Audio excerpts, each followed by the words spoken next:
नमस्कार दोस्तों, मैं हूं राम रघुवंशी। आप देख रहे हैं अपना प्लेनेट।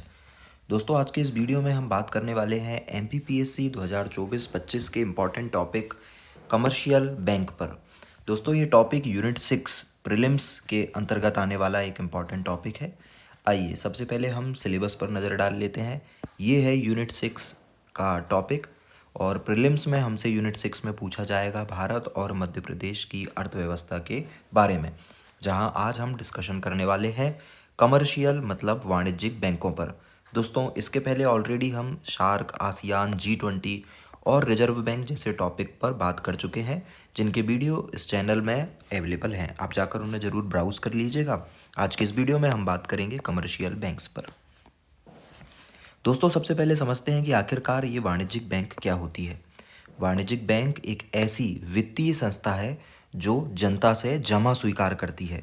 मतलब जमा स्वीकार करने का मतलब होता है डिपॉजिट लेती है और अलग अलग कामों के लिए ऋण प्रदान करती है, मतलब लोन या क्रेडिट भी देती है। लेकिन साथ ही यह बैंक मुनाफा कमाने के लिए मतलब प्रॉफिट के पर्पस से काम करती है। कुल मिलाकर अगर हम कहें तो वाणिज्यिक बैंक ऐसी बैंक होती है जो डिपॉजिट का काम करती है, लोन और क्रेडिट देने का काम करती है, और इन सब में उसका जो अल्टीमेट पर्पस होता है वो प्रॉफिट गेनिंग होता है। और इस प्रकार हमारे देश में कुछ बैंकें चल रही है जो क्या कहलाने वाली है, ये कहलाने वाली है वाणिज्यिक बैंकें। दोस्तों, आगे हम इस टॉपिक को समझें उसके पहले एक फ्लो चार्ट के जरिए भारत में बैंकिंग स्ट्रक्चर को समझने की एक कोशिश करते हैं। दोस्तों, किसी भी बैंक में एक सेंट्रल बैंक होती है। जैसे हमारे देश में सेंट्रल बैंक है आरबीआई। इस बैंक की जिम्मेदारी होती है कि यह देश के अंदर जितने भी मॉनेटरी रेगुलेशंस हैं उसको मैनेज करने का काम करती है। साथ ही साथ बैंकों के लिए जो भी रेगुलेशन बनाना है या फिर बैंकों के लिए जो भी नियम कानून देखने हैं, मैनेज करने हैं, वो सारा का सारा काम जो होता है वो इसी सेंट्रल बैंक का होता है। इस सेंट्रल बैंक के और भी सारे काम होते हैं जिसके बारे में ऑलरेडी हम वीडियो में बात कर चुके हैं, जो कि आपको आरबीआई की वीडियो में मिल जाएगा। लेकिन फ़िलहाल हम बात ये कर रहे हैं कि आखिरकार कमर्शियल बैंक क्या होती है। तो दोस्तों, एक सेंट्रल बैंक होगी आरबीआई, और इस आरबीआई का एक कोई नियम कानून होगा। जैसे हमारे देश में आरबीआई एक निश्चित नियम से चलती है जिसे कहा जाता है आरबीआई एक्ट 1934। और दोस्तों, इस आरबीआई एक्ट 1934 में एक लिस्ट है जिसे कहा जाता है सेकंड लिस्ट। और जो भी बैंक इस सेकंड लिस्ट की बातों को मान लेती है वो बैंक भारत में अनुसूचित बैंक कहलाती है। अनुसूचित बैंक को इंग्लिश में हम कहते हैं शेड्यूल्ड बैंक। और एक बार अगर कोई बैंक शेड्यूल्ड बैंक बन जाती है तो उसे बहुत सारे ऐसे प्रिविलेज मिल जाते हैं जो कि नॉन शेड्यूल्ड बैंक के पास नहीं होते हैं। इस शेड्यूल्ड बैंक के अंतर्गत बहुत सारी बैंकें आती है। जैसे आज जो हम डिस्कशन करने वाले हैं कमर्शियल बैंक मतलब वाणिज्यिक बैंक जो है वो इसी शेड्यूल्ड बैंक के अंतर्गत ही आने वाली बैंक है। इसके अलावा जो कोऑपरेटिव्स होती है मतलब सहकारी, आपने बैंकों के नाम सुने होंगे, ये सहकारी बैंक भी अनुसूचित बैंक के अंतर्गत आती है। इसके अलावा कुछ अन्य बैंकें होती है जैसे कि क्षेत्रीय ग्रामीण बैंक आरआरबी भी इसी के अंतर्गत आती है। दोस्तों, वाणिज्यिक बैंकें भी अलग अलग प्रकार की होती है। जैसे कुछ होती है आपकी सरकारी या सार्वजनिक बैंकें, मतलब ऐसी बैंक जिसकी ओनरशिप सरकार के द्वारा मैनेज की जाती है, वो सार्वजनिक बैंकें कहलाती है। जबकि दूसरी होती है निजी बैंक, इसमें निजी क्षेत्र की हिस्सेदारी होती है। तीसरी होती है विदेशी बैंक, जब कोई फॉरेन की कंपनी भारत में बैंक चलाती है तो उन बैंकों को विदेशी बैंक कहा जाता है। तो आइए अब हम इस टॉपिक पर आगे बढ़ते हैं। आपको अभी तक इस फ्लो चार्ट से समझ में आ गया होगा कि वाणिज्यिक बैंकें क्या होती है।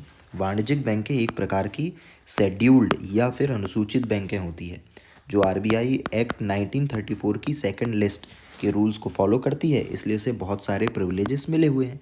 साथ ही हम इसे वाणिज्यिक बैंक या कमर्शियल बैंक इसलिए बोलते हैं क्योंकि यह पूरी तरह लाभ के सिद्धांत पर काम करती है।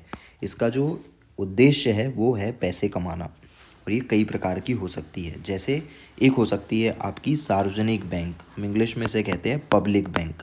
ठीक है, पब्लिक बैंक इसलिए बोलते हैं क्योंकि इसमें इसकी जो ओनरशिप होती है वो सरकार के द्वारा मैनेज की जाती है। दूसरी होती है प्राइवेट बैंक, इसे निजी संस्थाओं के द्वारा चलाया जाता है। जबकि तीसरी होती है विदेशी बैंक, इसे विदेशी संस्थाओं के द्वारा चलाया जाता है। अन्य बैंकों की बात करें तो आरआरबी होती है। इसके अलावा सहकारी बैंकें होती है, जिसके बारे में डिटेल में हम किसी और वीडियो में बात करेंगे। चलिए आगे की बात करते हैं। आखिरकार इन कमर्शियल बैंक्स का काम क्या होता है। दोस्तों, इन कमर्शियल बैंकों के दो काम होते हैं। पहला है प्राथमिक और दूसरा है द्वितीयक। प्राइमरी जो इनके वर्क होते हैं वो होते हैं जमा स्वीकार करना, मतलब डिपॉजिट्स लेना। तो आप किसी भी बैंक में जाकर डिपॉजिट कर सकते हैं। अब वो डिपॉजिट अलग अलग तरीक़ों से हो सकते हैं। जैसे सेविंग अकाउंट में अगर आप जमा कर रहे हो तो हम उसको बचत जमा कहेंगे। करंट अकाउंट में जमा कर रहे हो तो चालू जमा कहेंगे। अगर आपने एफडी या आरडी करवा रखी है या आप करवाना चाहते हैं तो हम उसको सावधिक जमा कहते हैं, टाइम डिपॉजिट जिसे इंग्लिश में कहा जाता है। इसके अलावा दूसरा, यह ऋण और अग्रिम प्रदान करता है। ऋण का मतलब होता है लोन, अग्रिम का मतलब होता है क्रेडिट। तो यह लोन और क्रेडिट प्रदान करते हैं, और वो भी अलग अलग तरीके से। जैसे टाइमली लोन मिल सकते हैं, होम लोन मिल सकते हैं, कैश लोन मिल सकते हैं, या फिर ओवरड्राफ्ट की सुविधा मिल सकती है। इसके अलावा यह क्रेडिट कार्ड भी जारी करते हैं। इसके अलावा बैंकों के दूसरे भी कुछ काम होते हैं। जैसे वाणिज्यिक बैंक एक एजेंसी की तरह काम करती है। जैसे अगर आपको बैंक का फंड ट्रांसफ़र करना है, बिलों का भुगतान करना है, टैक्स जमा करना है, तो इन सब में भी कमर्शियल बैंक जो है वो सरकार की मदद करती है और एक सिस्टम की तरह काम करती है। चलिए अब हम आगे की बात करते हैं। भारत में सार्वजनिक बैंकों की क्या स्थिति है। दोस्तों, हमने जैसा कि बात किया था कि ऐसी सभी बैंक हैं जिसमें सरकार की हिस्सेदारी 51% से अधिक होती है। ठीक है, 51% से अधिक होती है तो हम उन्हें सार्वजनिक क्षेत्र की बैंकें या फिर पब्लिक बैंकें जो है हम उनको कह देते हैं, पब्लिक बैंक्स उन्हें हम कहते हैं। और यह सरकार के दिशा निर्देश पर चलती है। इन पर ग्राहकों की संख्या अधिक होती है क्योंकि जनता को इन पर विश्वास होता है। इसके अलावा शेयर मार्केट में लिस्टेड होती हैं ये। और भारत में अगर हम अभी की बात करें तो 12 सार्वजनिक क्षेत्रों की बैंकें पाई जाती है। दोस्तों, जब हम इस टॉपिक पर बात कर ही रहे हैं तो हम साथ ही साथ यह भी देख लेते हैं कि आखिरकार इन पब्लिक बैंक्स के लाभ क्या क्या है। लाभ तो ये है कि यह अधिक ब्याज देते हैं, क्योंकि इनका उद्देश्य लाभ कमाना होता है, लेकिन इसके बावजूद भी यह प्राइवेट सेक्टर की तुलना में नागरिकों को ज़्यादा लाभ देते हैं।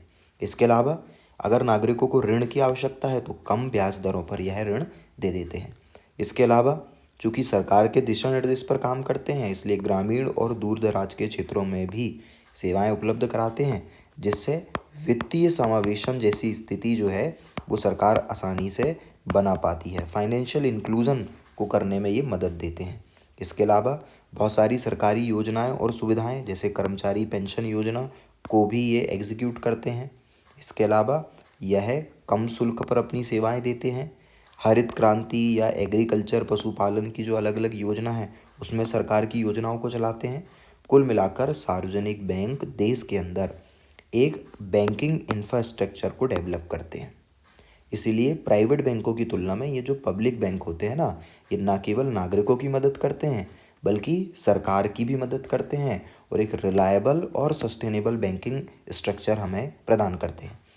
लेकिन दोस्तों, सार्वजनिक बैंकों के वर्तमान समय में अगर हम सिनेरियो को समझें तो अब बहुत सारे चैलेंजेस इनको फेस करने पड़ रहे हैं। जैसे हमने देखा है कि सरकारी बैंकों में जो सरकारी अधिकारी होते हैं वो बहुत ही लेट लतीफ़ी करते हैं, जिसे हम कहते हैं लाल फीताशाही। और इस लाल फीताशाही के कारण उचित समय पर फैसले नहीं लिए जाने के कारण ये बैंकें जो है वो घाटे में चली जाती है। इसके अलावा सेवाएं तो ये प्रदान करते हैं लेकिन काफ़ी लो क्वालिटी की सेवाएं होती है। इन बैंकों में भ्रष्टाचार भी एक समस्या है। इसके अलावा ऋण माफ़ी के कारण इन बैंकों की जो प्रॉफिट रेंज है वो भी कम हो जाती है। इसके अलावा इनका काम करने का तरीका ट्रेडिशनल होता है, जिसकी वजह से जो यूथ है वो इनसे अट्रैक्ट नहीं हो पाता है। इसके अलावा कर्मचारियों का बार बार हड़ताल में चला जाना, इसके अलावा बैंकों का रवैया अच्छा ना होना, पॉलिटिकली इसमें इन्वॉल्वमेंट होना, ये तमाम ऐसे कारण हैं जो पब्लिक बैंकों को लाभ की स्थिति में जाने से रोकते हैं। चलिए आगे की अब हम बात करते हैं। हम देखते हैं कि भारत में सार्वजनिक बैंकों का इतिहास क्या रहा है। दोस्तों, सार्वजनिक बैंकों का इतिहास भारत की आज़ादी के काफ़ी बाद शुरू होता है। इसको हम डिटेल में समझते हैं। जब भारत आज़ाद हुआ था तब भारत में बैंकिंग पूरी तरह प्राइवेट थी। लेकिन इस प्राइवेट बैंकिंग कल्चर के कारण हमारी सरकार को यह समझ में आया कि निजी बैंकें दूर दराज के ग्रामीण क्षेत्रों में अपनी शाखाएं नहीं खोलती है, क्योंकि वहाँ पर बैंक चलाना आसान नहीं है। इसीलिए 1969 में 19 जुलाई 1969 में, इस समय प्रधानमंत्री थी इंदिरा गांधी, उन्होंने कुछ बैंकें मतलब ऐसी बैंकें जिनकी जो टोटल कैपिटल थी वो 50 करोड़ से प्लस में थी। दोस्तों उस समय भारत में 50 करोड़ प्लस वाली बैंकों की कुल संख्या थी 14। तो कुल मिलाकर 19 जुलाई 1969 को प्रधानमंत्री इंदिरा गांधी ने 50 करोड़ से अधिक की पूंजी वाली 14 बैंकों का नेशनलाइजेशन कर दिया। मतलब उनकी 51% की जो हिस्सेदारी है वो सरकार ने खरीद ली और ये बैंकें क्या हो गई, सरकारी। इसी तरह इंदिरा गांधी ने अपने सेकंड टर्म में 15 अप्रैल 1980 को 200 करोड़ से अधिक की संपत्ति वाले 6 और बैंकों का क्या कर लिया, राष्ट्रीयकरण कर लिया। और इस तरह भारत में टोटल 20 पब्लिक बैंक बन गई। दोस्तों आज के समय में अगर हम पब्लिक बैंकों की बात करें तो इनकी संख्या कुल 12 है, लेकिन एक समय था जब इनकी संख्या कितनी हुआ करती थी, 20। तो अब हमें ये समझना पड़ेगा कि इन 20 से संख्या घटकर आखिरकार 12 कैसे हो गई। दोस्तों इन बैंकों में सबसे बड़ी चुनौती थी भ्रष्टाचार और दूसरी बड़ी चुनौती है पॉलिटिकल इंटरफेरेंस, जिसकी वजह से लगातार इस पर एनपीए बढ़ रहा था। अब एनपीए क्या होता है? एनपीए होता है नॉन परफॉर्मिंग एसेट्स, मतलब बैंकों के द्वारा बड़े बड़े उद्योगपतियों को दिया गया ऐसा पैसा जिसकी रिकवरी होना अब पॉसिबल नहीं है।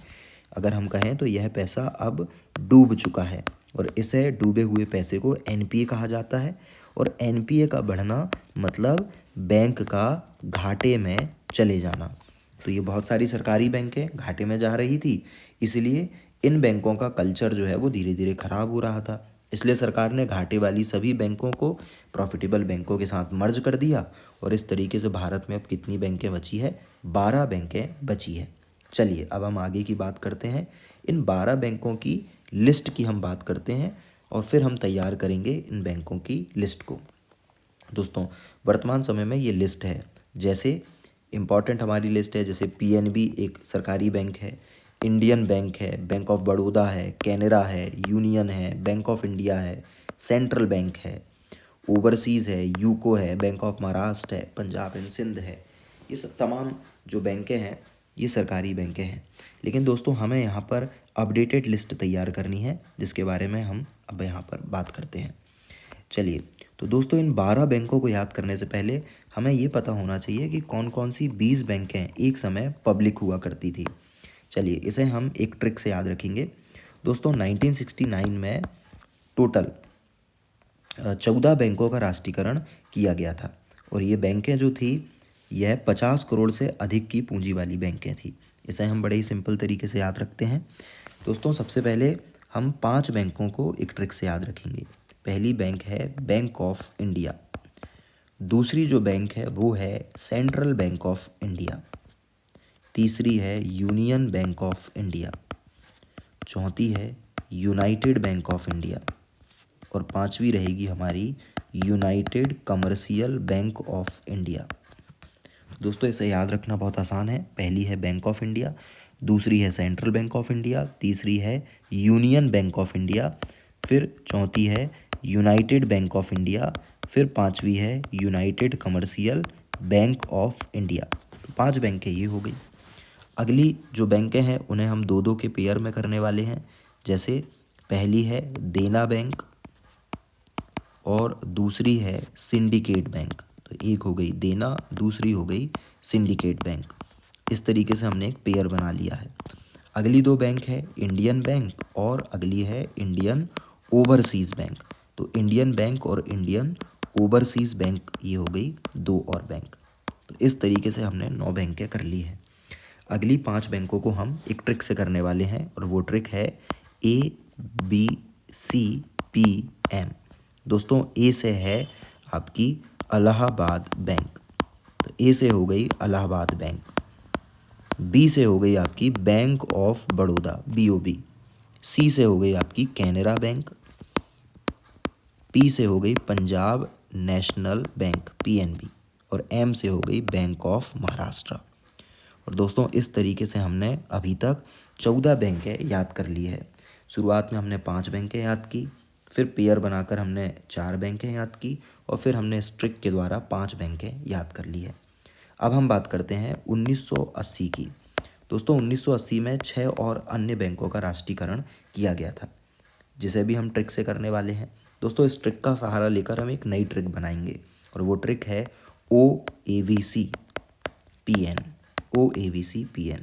ओ से है ओरिएंटल बैंक ऑफ कॉमर्स, ए से है आंध्रा बैंक, वी से है विजया बैंक,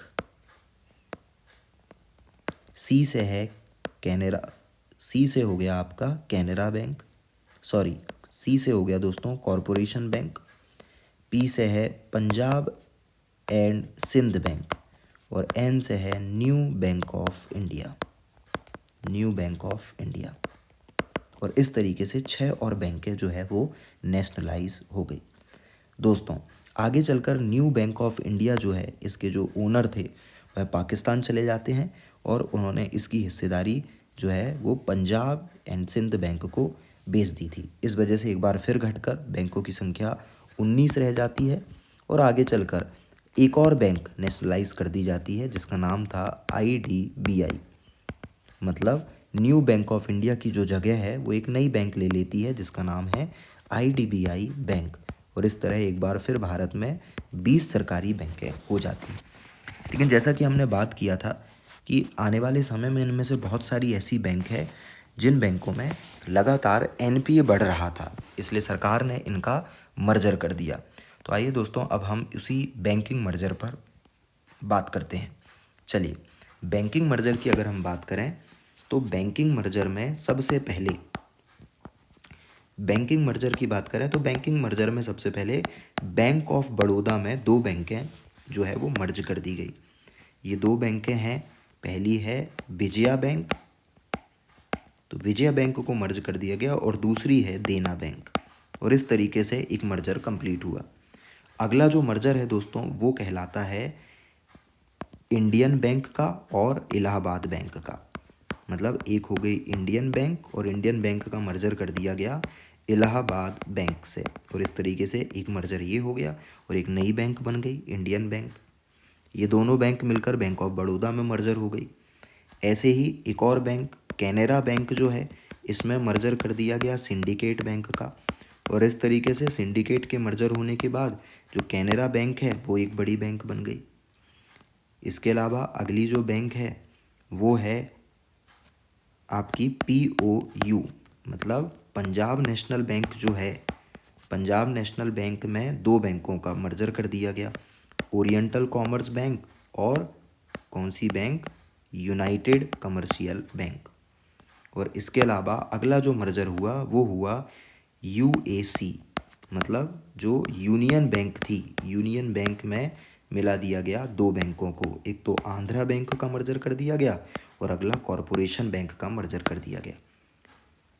इस तरीके से इन 8 बैंकों के मर्जर के बाद, ये 8 बैंकें कौन कौन सी थी, विजया और देना ये 2, इसके अलावा इलाहाबाद 3, इसके अलावा सिंडिकेट 4, OBC और यूनाइटेड 6, और आंध्रा और कॉरपोरेशन 8। और दोस्तों इस तरीके से 20 में से 8 बैंकें मर्जर हो गई, और आज वर्तमान में 12 पब्लिक बैंकें जो है वो भारत में बनी हुई हैं।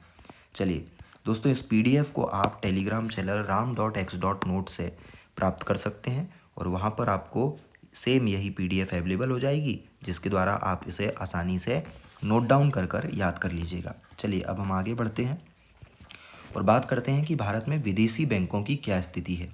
दोस्तों भारत में बहुत सारे विदेशी बैंक काम कर रहे हैं, और अगर हम पहले विदेशी बैंक की बात करें तो भारत में पहला जो फॉरेन बैंक आया था उसका नाम था ANZ ग्रिंडलेज बैंक, और यह ग्रिंडलेज बैंक जो है वो न्यूजीलैंड का था, जो कि भारत में अपनी सेवा देने वाला पहला सरकारी बैंक है।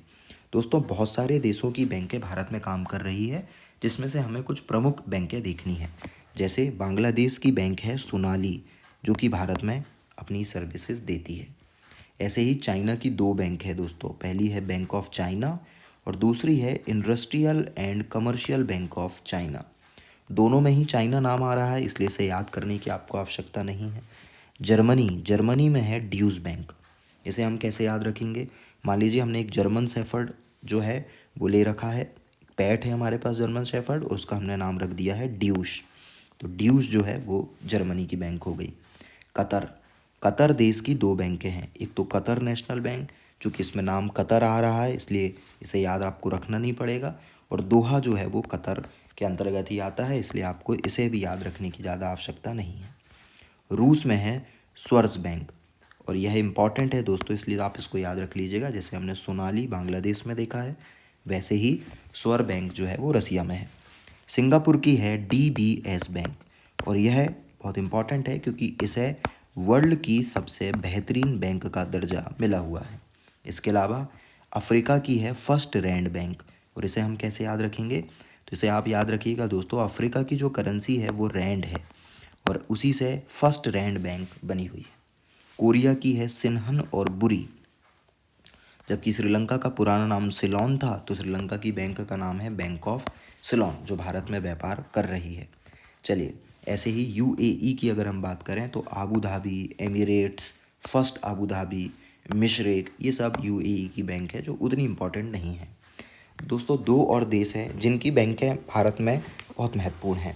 पहला है यूनाइटेड किंगडम, और यूनाइटेड किंगडम की कुछ बैंकें हैं जैसे Standard Chartered bank, Barclays bank, NatWest और HSBC। दोस्तों, 4 बैंकें हैं। पहली है HSBC, इसका फुल फॉर्म होता है हांगकांग संघाई बैंकिंग कॉरपोरेशन, और यह कहाँ पर है? UK की बैंक है, याद रखिएगा। दूसरी है बार्कले, ये जो बार्कलेज है ये भी UK की बैंक है। इसके अलावा स्टैंडर्ड चार्टर्ड बैंक, ये भी UK की है, और नेट बेस्ट भी UK की बैंक है। इसके अलावा अमेरिकन बैंकें बहुत इंपॉर्टेंट होती है, एक है अमेरिकन एक्सप्रेस बैंक, अगली है बैंक ऑफ अमेरिका। इन दोनों में ही अमेरिका नाम आ रहा है, इसलिए इसे याद रखना ज़्यादा कठिन नहीं होगा आपके लिए। सिटी बैंक भी अमेरिकन बैंक है दोस्तों, लेकिन इसने भारत में अपना व्यापार बंद कर दिया है। और एक है JP मॉर्गन चेस बैंक, जो भी कहाँ की बैंक है? तो यह है USA की बैंक। चलिए दोस्तों, अब हम बात करते हैं कि सार्वजनिक बैंकों के द्वारा कौन कौन सी चुनौतियों का सामना करना होता है। तो अभी हमने बात की थी कि सार्वजनिक बैंकों की सबसे बड़ी समस्या है NPA। इसके अलावा नई तकनीक ना आ पाने के कारण और नौकरशाही का एफिशिएंस ना होने के कारण यहाँ पर हमें बहुत ज़्यादा अक्षमताएँ देखने को मिलती है। पूंजी भी एक बहुत बड़ी समस्या है, कंपटीशन को मैच ना कर पाना भी समस्या है, और ह्यूमन रिसोर्सेज का स्किल्ड ना होना भी इन सार्वजनिक बैंकों की एक बहुत बड़ी क्या है? समस्या है। अब हम बात करते हैं कि आखिरकार क्यों सरकार सार्वजनिक बैंकों का निजीकरण कर रही है। दोस्तों, हम जानते हैं कि वर्तमान समय में हमें बेहतर दक्षता, प्रतिस्पर्धा और लाभ पर ध्यान देना है, और इन्हीं पर सुधार करने के लिए सरकार लगातार घाटे में चल रही सार्वजनिक बैंकों का निजीकरण कर रही है। चलिए, अब हम बात करते हैं कि सार्वजनिक बैंकों का हमारे देश में क्या योगदान है। दोस्तों, अभी हमने बात की थी कि कमर्शियल बैंकों में तो प्राइवेट बैंकें भी आती है और पब्लिक बैंकें भी आती है, लेकिन पब्लिक बैंकें हमारे लिए ज़्यादा ज़रूरी है क्योंकि यह लाभ के सिद्धांत पे तो काम करती है, लेकिन चूंकि सरकार के दिशा निर्देश को मानती है, इसलिए यह ग्रामीण और अर्ध शहरी क्षेत्रों में अपनी सेवाएं दे देती है।